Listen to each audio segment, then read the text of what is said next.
Hello and welcome. Welcome once again to the Secrets of the High Demand Coach. And I'm here with yet another high demand coach. And this is my now friend, Manfred. We've got to talk a couple of times now, and I always enjoy conversations with Manfred because you can just tell in everything he does, he's got a seasoned career behind him. He knows what he's talking about and he cares deeply.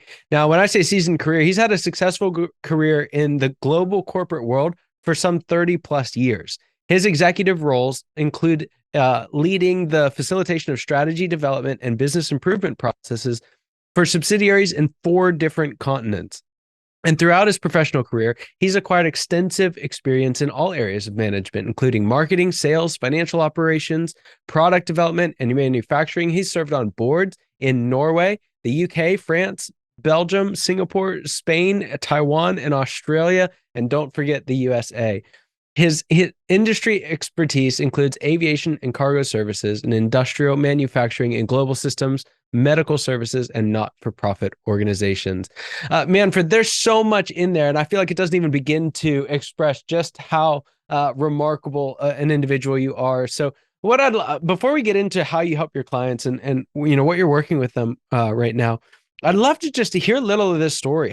You tell us a little bit about what all that time was like, and how did that ultimately lead you to make the leap into coaching and consulting? Well, first of all, thank you for having me, Scott. It's great to be with you again. Well, what you're saying is I'm old. Yes, I have been a few times around the block and have some extensive experience in large corporation and global business. Um, the reason I am in coaching, and I'm doing this now since 2006 as a mainstay, is really, I learned very early on in my career from great mentors and great supervisors and leaders that I had the joy to work for, that leadership is utterly important for any organization, for profit, non-profit, doesn't matter. It's really leadership that either makes things happen because they are able to engage the people in the organization and enroll them towards common goals or mutual established goals and towards progress, or they are unable to do so and therefore responsible for the failure or a lack of progress. Mm. So from that, I have always put a lot of emphasis on honing my own leadership ability and leadership effectiveness, which, of course, hate to say it that way, but 50% of leadership is self-leadership. Yeah. And because when we talk about leadership presence, is we are the product as a leader of leadership. It's us. We are presenting. We are the example. And if we are not setting the right leadership example, it is hard to engage people and get them on board and follow. Mm. So I put a lot of effort in becoming a reasonably effective leader, and well, the last 15 years of my career, I did turnarounds and startups for that conglomerate, for this Norwegian conglomerate that I worked for. And when I finally retired from my corporate life, it was not the question what I'm going to do as a next step, and it was certainly coaching, leadership coaching, and working with people, partnering with my clients to help them to take themselves to the next level in their ability to engage and enroll people. I love that. Okay. I love that. So, kind of in that vein, what would you say is some of the most important work you're doing with your clients right now?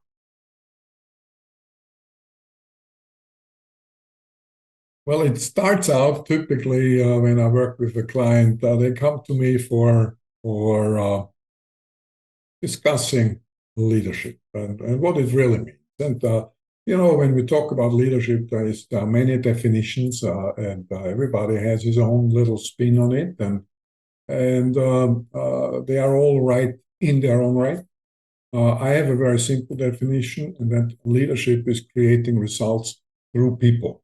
Keyword is through, and anything else, because we say an effective leader has to be a visionary and has to create that vision. And when the leader does that visioning, then he or she becomes a contributor to the cause.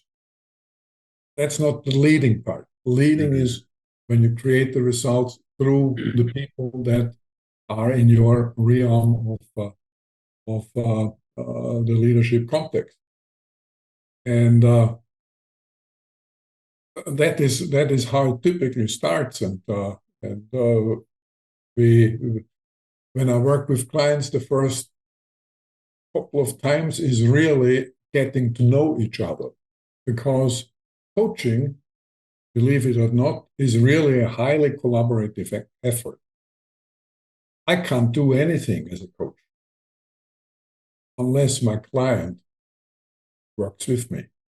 Yeah. Because by the end of the day, the work is done by the client.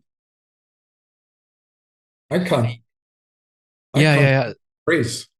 yeah. It's so true. I actually want to take a step back because I'm stuck on this statement that you just made, almost in passing. And then we'll jump to coaching here in a second. But you said when you're visioning, you're not leading, you're contributing, and that's powerful. I want to make sure folks don't miss that, because what a lot of us see as leading, right, being the idea person, casting a vision, is just one of the many, right, necessary and helpful contributions that we make to a team. What are some other things that folks think they're leading, but they are actually contributing? Well, there are plenty of things that a leader does every single day as he or she contributes. It doesn't matter if it's calling a meeting or organizing a meeting or um, working with customers, because often key leaders have worked with key customers. These are all contributions that they make, and they're necessary. But when they are leading, when they put the leadership hat on, we take it that way, then it is what they are able to do through the people. And that's a very important issue, because uh, it's all about engaging and enrolling people in the cause that an organization is going for or a company is going for.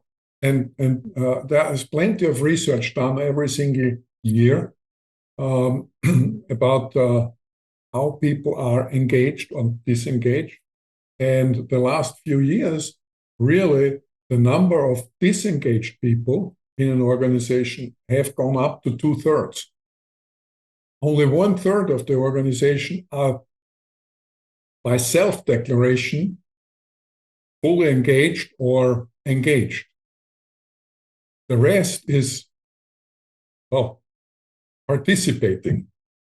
And if you think about the more actively disengaged, which means looking somewhere else. And if you consider this for a moment, as leaders, we hire people on any level of the organization. We hire people to do certain things. If you then consider that only 1/3 of the people is truly in the program and actively working on it, what the potential is left to energize. Yeah. And that is a leadership task. Nobody else. That's the leadership task. And I think that there's this really interesting time, because I've been watching the kind of rise and fall of that metric in particular, in engagement. So engagement, when everyone went home to start with, engagement went through the roof. It was like there's freedom. It's like there's something like it's all hands on. And then it had, I think, the single biggest month to month increase since I forget who was tracking it. You know better than I, but it's like the single biggest month to month. And then 2 months later, it was like the single biggest fall that's ever experienced. And one of the things, a lot of leadership, especially by your definition, happens shoulder to shoulder, right? It happens when we're working together. And a lot of the tools that we have as leaders to do that are limited in this kind of quasi remote environment. So, is that a challenge that your leaders are facing right now? How they engage and enroll people in their organization in a remote workforce, and how are you helping them address that? Well, the biggest challenge that most leaders, again, on every level of the organization, from the CEO to the frontline supervisor, are challenged with is how shall I say it? That the visual control, and I'm putting control, especially because we don't control really. When we see people at their desks, in their cubicles, in their offices, in front of their computer, doing something, we think they are working. We don't really know exactly what they're doing. We hope they are not playing computer games. But the thing is, when they are outside of that visual, then we make all kinds of assumptions. When people are not immediately reachable, well, they are not working. So there is a lot that goes on right now in leaders' heads because they have not established the relationships with their people that they can, first of all, fully trust. And you see, trust is a bidirectional effort. Yeah. It goes both ways. I cannot expect you trusting me unless I am extending that trust first, particularly as a leader. And in essence, what it also means, the highly effective leaders are those that are able to make themselves redundant. And what I mean by that is not that they can be kicked out easily, but that their team, their people, will function at least over a certain period of time without their immediate interaction, without their immediate uh, direction, control, influence, whatever. When you manage as a leader to create that redundancy of yourself, then you have a team, have built typically a team that will work no matter if they are in the office, if they are at home, if they are on the way, whatever it is, because you have managed to engage, enroll them, and get them really into the program. And that is what I work with my clients on, to help them to create those relationships and maintain them and foster them and enhance them constantly to make that happen. And then it's immaterial where they work. If you think about one of the big companies, WordPress. I guess you know WordPress. It's one of the major, if not the major, platform for websites around the globe. They started in 2001, 2002. They have never had a physical office. They don't have a brick and mortar office. They have, meanwhile, over 20,000 people working worldwide, all virtual, very successful. So is it possible? Absolutely. Yeah. Will it take a certain, maybe different leadership effort to do so? Absolutely. Yeah. Yeah. So if you were to kind of take a step back and look back over the years of your career, how would you say leadership has changed over time? And are the expectations we have of leaders any different than they were several decades ago? Most certainly. Absolutely, it has changed. Because simply the whole environment has changed. 30, 40 years ago, and that was a time where I, in essence, grew up in business. um, Things were not as fast-paced changing. There was plenty of pressure, don't get me wrong, but we didn't have those dynamic changes, interruptions, sudden stops and goes, and in our economic and business environment. Communication was completely different. I remember as a sales engineer, I have an engineering background, but after about 3 years of engineering, I had enough of that and went into sales and then later in operations and so on. As a sales engineer, when I was traveling, there was no mobile phone. We communicated with telex. You probably don't even know what that is. But that was kind of the fast communication. Or a landline that you had to get somewhere. Today, this is a complete different world. So obviously it impacts and influences how we lead, what tools we use, how we use those tools.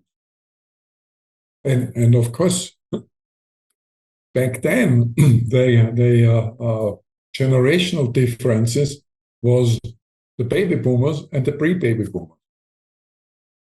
That were the two generations in business. Today we have 5 generations because we have still baby boomers left over, like myself.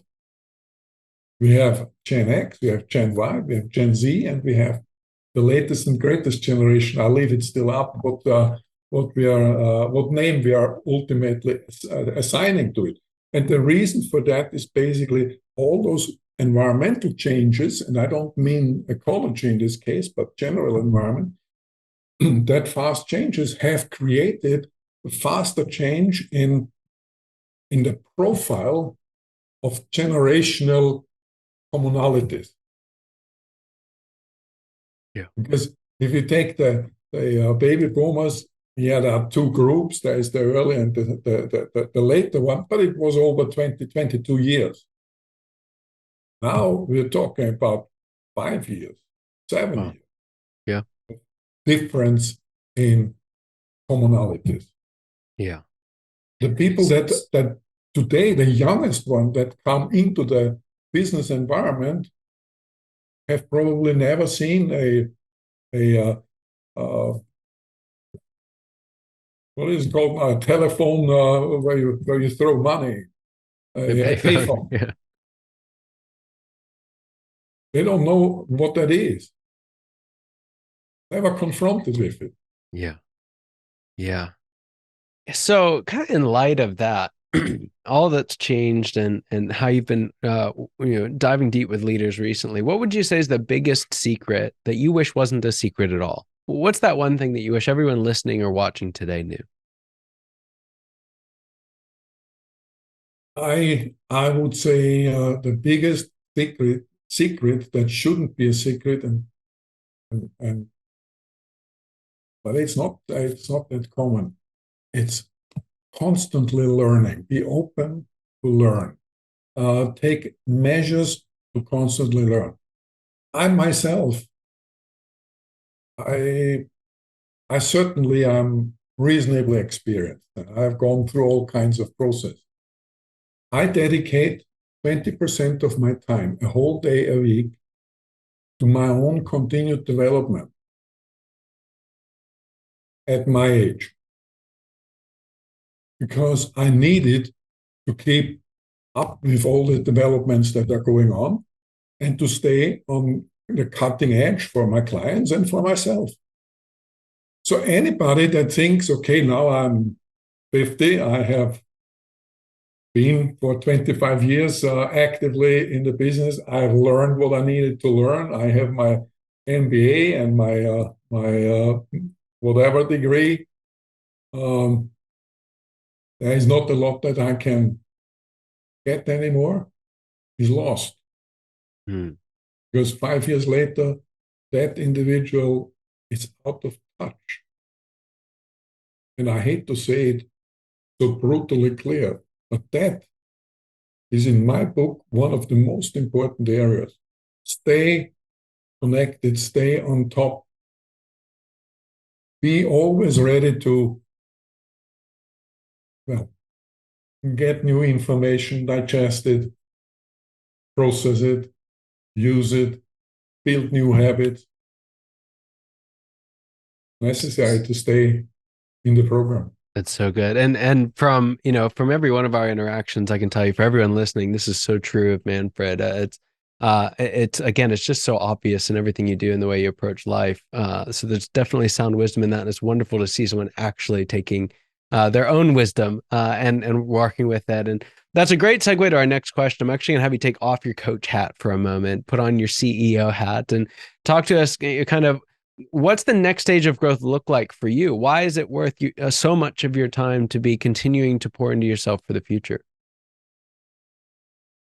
Well, first of all, I cannot relate to the concept of retirement. To me, it sounds like dying. And this is, of course, incorrect, and I accept that that's probably a very strange approach to life. But for me, what I'm doing is I'm not doing what I love to do because I love people, and I'm doing it because I enjoy it, and I get paid for it. What else can you do? But my growth is more focused on my own development, as I mentioned earlier. That is really my main growth focus, because that way my business will grow with the clients that I get. I'm not looking for 1,000 new clients. Yeah. I'm looking for those that I can help them, and that I love to work with. I'm very selective. I remember hearing Dan Cathy share a little anecdote about his dad, Truett Cathy, the founder of Chick-fil-A. And it was at the time when Boston market was just taking off, right? I think they were opening 1,500 stores in a year or something crazy like that. And the Chick-fil-A management team's looking at it saying, hey, this is a real competitor. What are we going to do? How are we going to keep up? And Truett's like, hey, hold on a second. Like, no, like we don't succeed by having more stores. We succeed by taking better care of our customers, and the stores will come. End of the story. Yeah. It's and so where true. is Post Market today, and where is Chick-fil-A? Yeah, it's so true. And so I love that you've highlighted that growth is not this kind of up and to the right numbers based thing. There's an element of that for sure. But if we can just focus on our own development, and the growth will follow. So remarkable, Manfred. Just such an honor and privilege having you on the show. Thank you so much for being here. Some folks are listening and they're just saying, how can I get this guy's information? So how someone wants to get in touch with you, see if you can help, how can they reach out? Very easy. On LinkedIn, I think I'm the only Manfred Gollent there is on. I don't know how many billion people are on LinkedIn, two, 1.5, whatever. So that's the easiest. And otherwise, my email is mgollent@uli-international.com. That's fantastic. And that's Gollent, Gollent. Check him out on LinkedIn. Gollent.